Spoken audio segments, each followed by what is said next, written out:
changes in the air, and it all depends on whether or not we are able to learn from our past mistakes and what we need to take care of and finish up so that we can actually move toward the direction that we are being called to task on.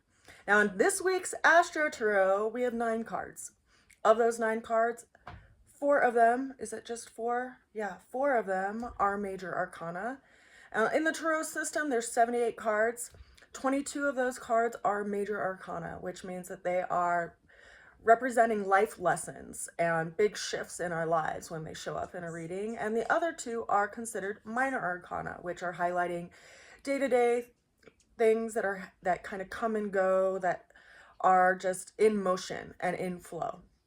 So before we go into the cards and what they are highlighting this week, I want to just take a look at where the planets are placed so that you have a better understanding of why certain things are being, our attention is being called to certain placements, at least in the tarot reading that I pulled for us today. So we have here an astrological diagram, which is a 12-house system. First house, second house, all the way to the 12th house. They move in counterclockwise positionings. And then on the inner wheel, we have the zodiac. So it runs, of course, from Aries, Taurus, Gemini, Cancer, Leo, Virgo, Libra, Scorpio, Sagittarius, Capricorn, Aquarius, and Pisces. Now, this is a wheel, right? So each of these signs, being that there's 12 of them, each of them has 30 degrees. And the planets take their positioning by way of timing, and how they are in alignment with each other is influencing our transits and where it's going to show up in our lives, depending on where the planets were placed when we were born, right? This today is a snapshot of where everything is at today on August 8th, which is my dad's birthday. Happy birthday to my dad.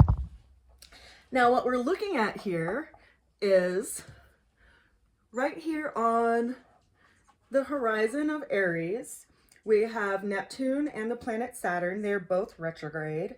We have Chiron towards the ending degrees of Aries. Chiron is the wounded healer. We have Uranus in the beginning stages of Gemini.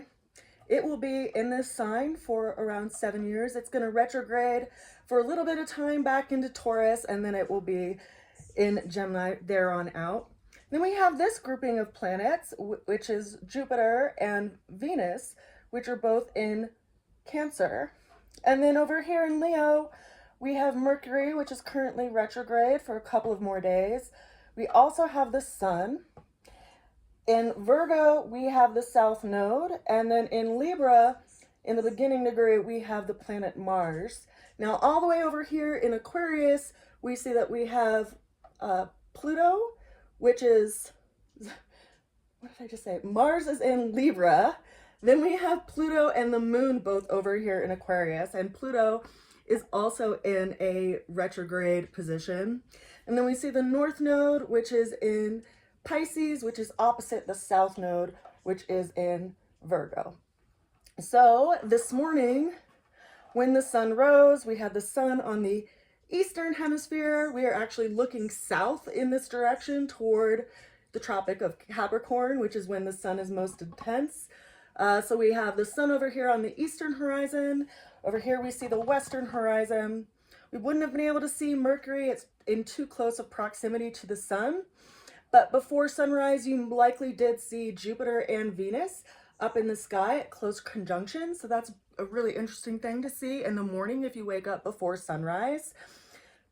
And then as we move towards noontime, right, we won't see any of these planets because the sun's light is too bright.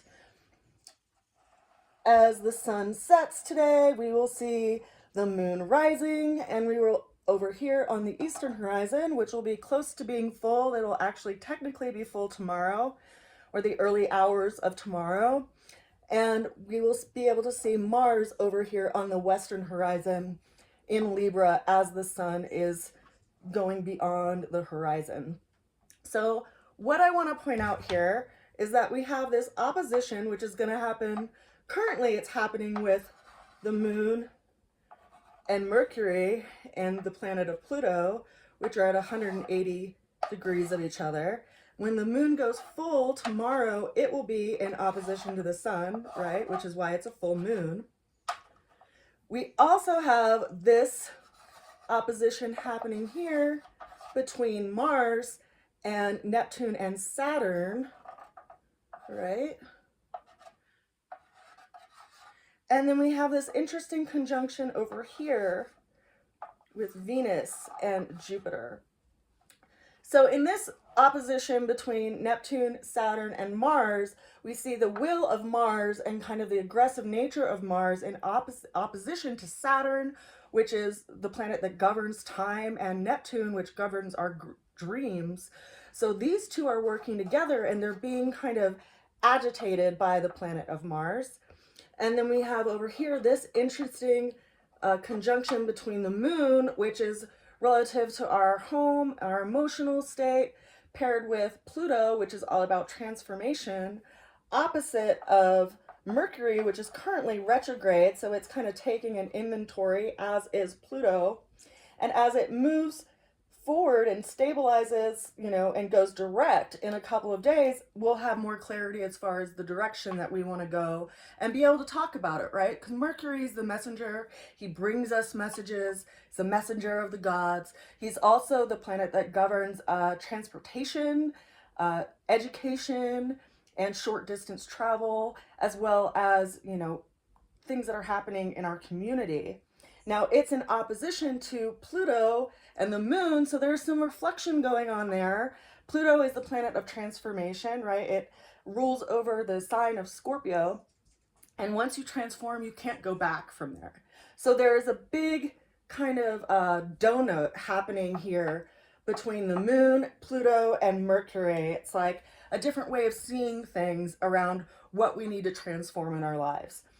And then, of course, this opposition. And then we have this interesting conjunction here between Venus, which is being influenced by the expansive nature of Jupiter, which really likes to be in the sign of Cancer. And so we are getting some expanse around our heart and where we need to put our attention to bring us some kind of sustenance and abundance into our lives. So those are the planetary positions that are happening right now. And interestingly, by the cards that are on the table, it is highlighting things that are happening in the sign of Leo, as well as what's going on with Venus, as well as what's going on in Libra, and what's going on with Pluto. Just by nature of the major arcana that have shown up in our reading this week, because major arcana are also made up of planets and zodiac signs, and that's what makes up those 22 cards of the major arcana. So let's go ahead and jump into the reading so that you can see why I'm highlighting these planets here as far as what's going on with the current transits of today. We have an opening card of Strength. Now in Strength, it's asking us to be willing to take the risk and also be able to have some discipline around our own desire nature. We see a woman who is holding the jaw of a huge lion, and she just walked over this bridge in the background that looks to be pretty deadly as it's over this like big, you know, gap, you know, in a mountain. And Strength is asking us to be led by our heart. Now, when we consider that today, right, we have the sun in the sign of Leo.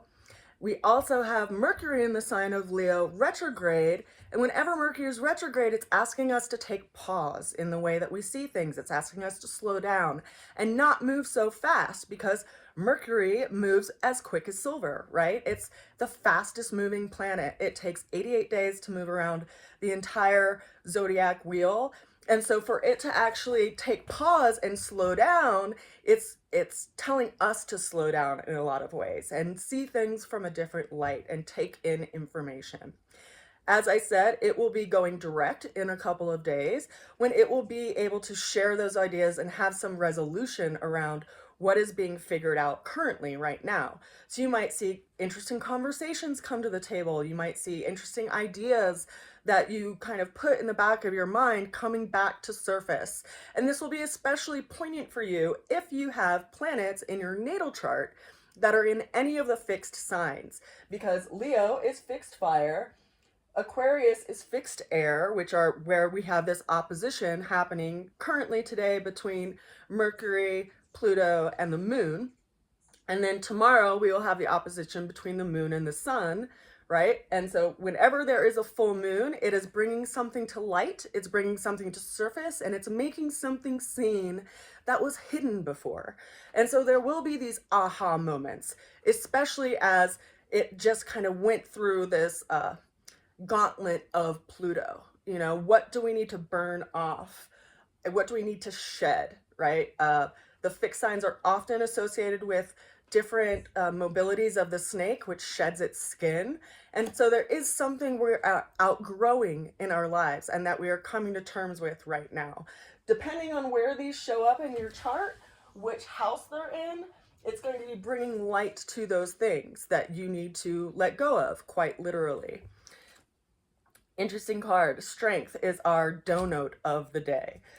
Then our challenge that's showing up is actually the High Priestess. Now, the High Priestess is associated with the moon. And we see that the High Priestess is sitting between a dark pillar and a white pillar, which is like the black and the white of a situation, and it reveals some kind of duality. But she's sitting in between them. And she has a very long robe, which is actually highlighting, you know, all of the water that's in the cards of the Tarot system and how they come from this particular card. So what we're seeing in this card is that she's reminding us of the phases of the moon, which is interesting considering that we have a full moon tomorrow and we have this relationship happening today with Pluto and the moon, because she's bringing something up, right? She's bringing information to us without a lot of activity because she's sitting, she's waiting, and inside of her robe, she has a scroll that actually holds the secrets of the universe. It is referenced as the Torah. And so what secret is being revealed that is bringing some kind of challenge to you and some kind of friction, which is making you recalibrate things, bringing something to light that you can't unsee, right? This is our challenge. And I do want to encourage you, like I have in past times, that when a challenge shows up, it's not the universe, you know, bringing you some ill fate. It's actually the universe, God, the powers that be, by way of the universal energies that are trying to get you to rise up out of a situation. And the only way to do that is to make it really uncomfortable. So the challenges that are in your life are there to call you to a different place, to call you to action. And that's something that's being highlighted with this full moon and in the reading today.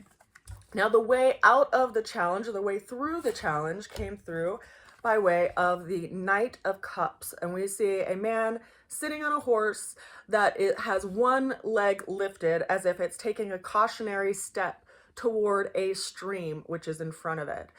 Now, this is interesting because it's telling us that there's an emotional component of everything that we are working with and what we're seeing. And it's also hinting to the stance that we need to take, right? We need to take cautious, purposeful steps toward that which we are being called to move toward. And just as we see out in nature, when there is a stream or a river, you have to look to where the safest place is to cross, right? You don't necessarily cross the river when it's raging. You cross the river when it's a gentle stream or when it narrows. And so there is some energetic to this movement of kind of transitioning through this challenge and navigating through this challenge, which is reflected in how we also navigate crossing bodies of water. And in the Tarot, bodies of water are hinting to emotional situations.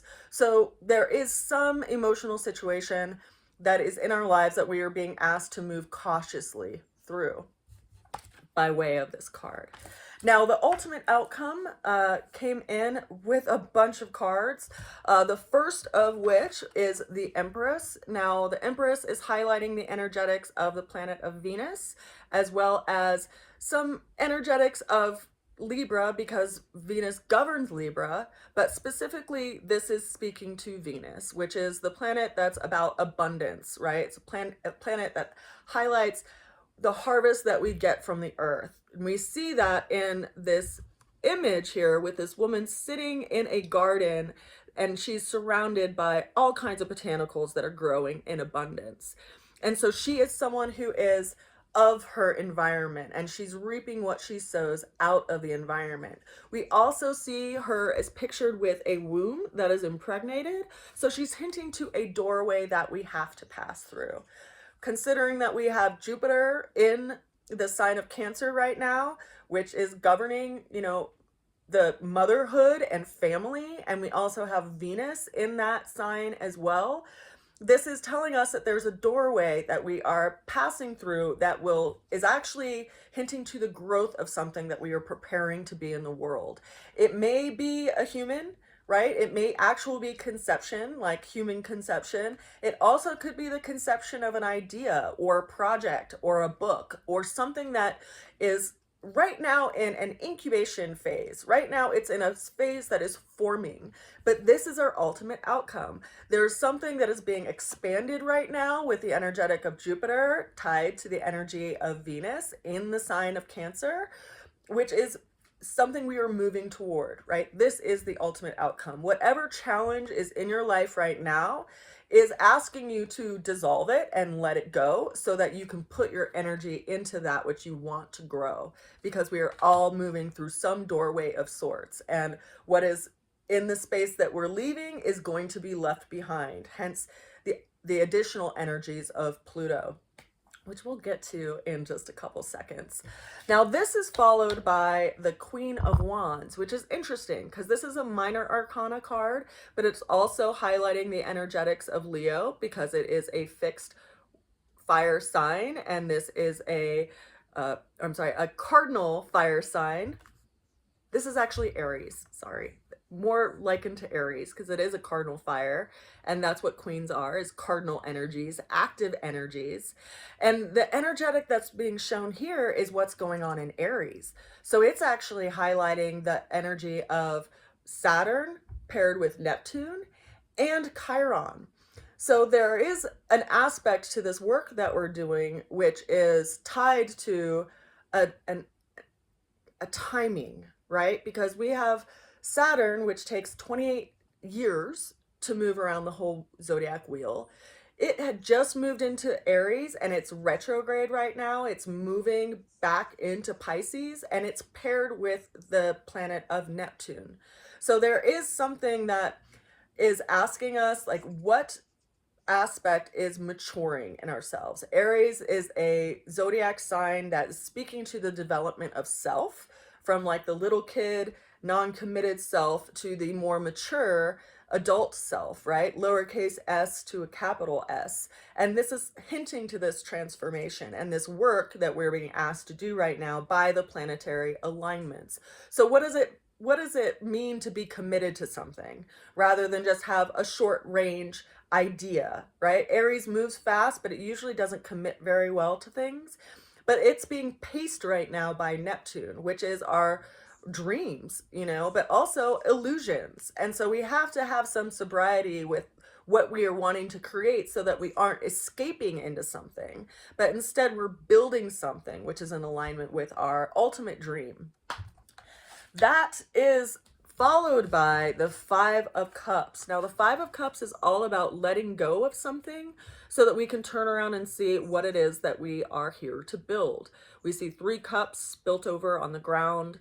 We see a tree letting go of its leaves in the background. And while this person is staring rather disappointedly by way of their somatic body positioning, looking at these 3 spilt cups as a scent of loss, behind them sits these 2 upright cups.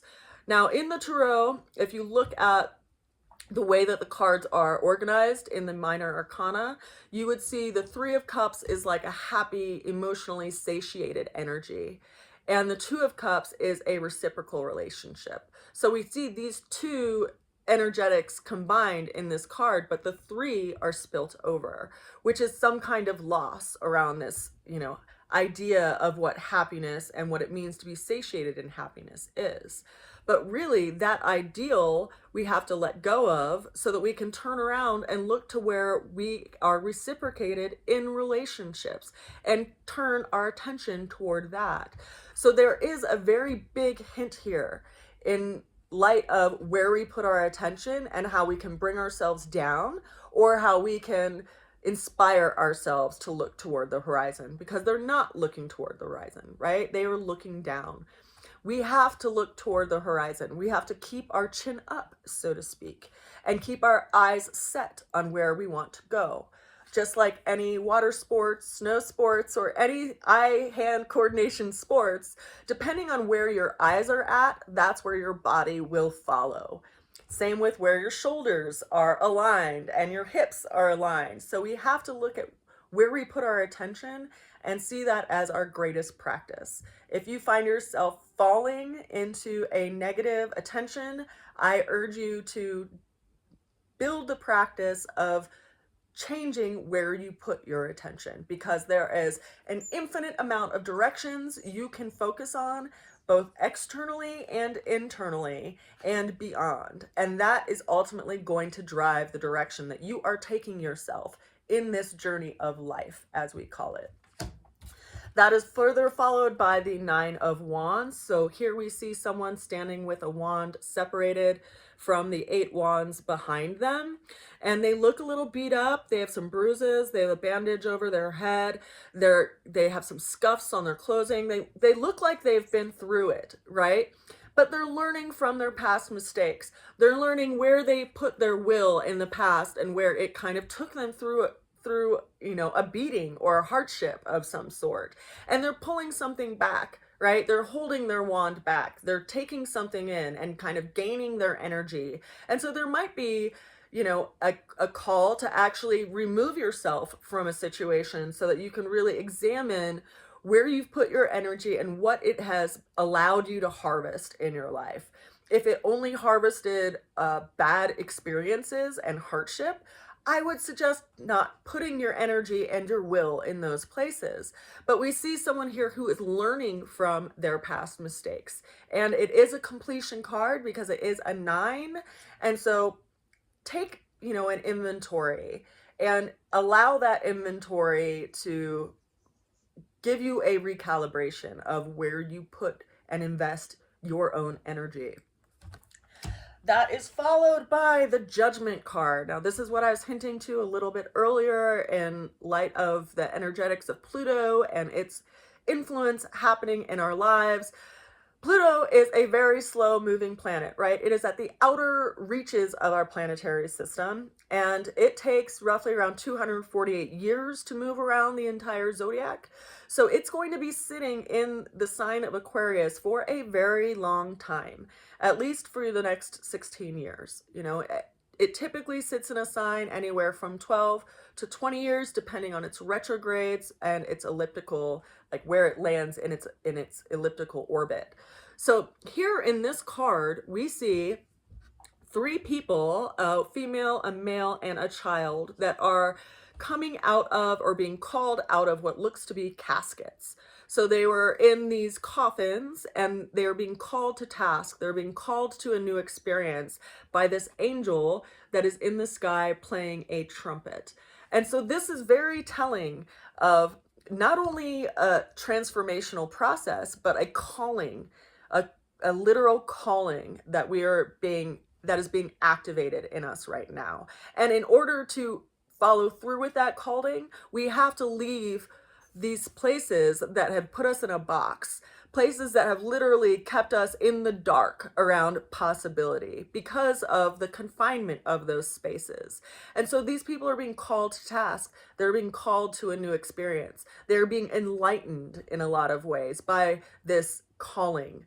And that is what is literally happening to each of us. And it is showing up in your lives depending on your rising sign, right? Because Pluto right now is in the sign of Aquarius, which is fixed air, which is the power of knowledge. And so there's some insight, right? There's some epiphany that we see, which is calling us to task and is also calling us to transform. And once you see something so clearly, whether it's in your own nature or in your lifestyle or in your habits or your routines, when you see it so clearly that you can't unsee it, it creates a transformation of awareness in how you interact and engage with the world. And that's literally what's happening right now. We are experiencing this calling to task with this opposition that's happening with Pluto and the moon, paired with the opposition of Mercury, which is in Leo. And these things are bringing an awareness to us. They're anchored on our heart and what we see and what we can examine in our own willfulness, because Mercury is in the sign of Leo. It's taking this pause, it's taking this inventory. The moon is growing. It's growing in our awareness of what we need to transform and what we know about a situation. And this opposition is providing a scale of observation for us to take account of and to act on. Now, the final card that we have for the reading for this week is the Two of Wands. We have a lot of wands in the reading this week. We actually have 3 of the 9 cards are wands, and 2 of the 9 cards are, 2 of the 9 cards are cups. And then, of course, we have the major arcana involved as well. So there is a big interplay between our will and our emotions, and how we use our will to drive our emotions and our body to take action. And the final card here that we have with this Two of Wands, we see someone who is holding one wand as well as a sphere or an orb that they were looking out to the world upon, and behind them is a separate wand which is anchored and bolted to the wall behind them. So this is something we have to take care of, right? The thing that's bolted to the wall behind us. Whereas we're plotting and planning, in and looking into our dominion of what we want to do and what we want to create with our crystal ball, we also have to keep in mind that there is something that we have to tend to before we have the freedom to move toward this calling that we are being called to task with. This is a call of the wild card. So we are being called to a place that is different than that which we have found some stability in, and it's calling us to a new experience. So whatever is being brought up with this full moon, whatever awareness you are taking in, consider that you may also get some information from your dreams as well, because Neptune governs our dreams and, our subconscious, and it's moving back into Pisces, which is where it naturally governs. And so we have a lot of support that's coming in through our life experiences, our dream experiences, our community, and the way that we see things. And so I encourage you to take in the information, not take it personally, but take it as added variables and information that you get to use to sort out what you are actually what is necessary for you to put your energy and effort into. I myself am experiencing this quite a bit, considering that I have 5 planets in Scorpio, right? And so they're square to what's going on in Leo and what's going on in Aquarius right now. And so if you have planets in Taurus, in the beginning placements of Taurus or mid placements of Taurus, or Scorpio or Aquarius or Leo, you're going to be heavily triggered by this moon that is full tomorrow, as well as the planetary positions that are happening right now. We all have every single zodiac sign in our natal chart. It's just a matter of what house they're in. And of course, they're especially more poignant if you have a planet in that sign, because they act as an anchor that gets triggered with the planetary transits and movements. If you're interested in getting a tarot reading or an AstroTarot reading with me, or just having a session with me where I can explain your chart and what's going on for the next year for you, you can reach out to me at rootsofalchemy@gmail.com. You can also see my products, my art and my tarot cards, which I drew and originally 13 years ago, and then got them printed in the last couple of years. You can purchase those on my website, rootsofalchemy.com. You can also see other things that I do there, and classes which I'll be offering soon will be listed there as well as different vending events that I am holding. And then if you want to see some of my blog writings that are more in the vein of holistic wellness, you can find those at rootsofalchemy.org.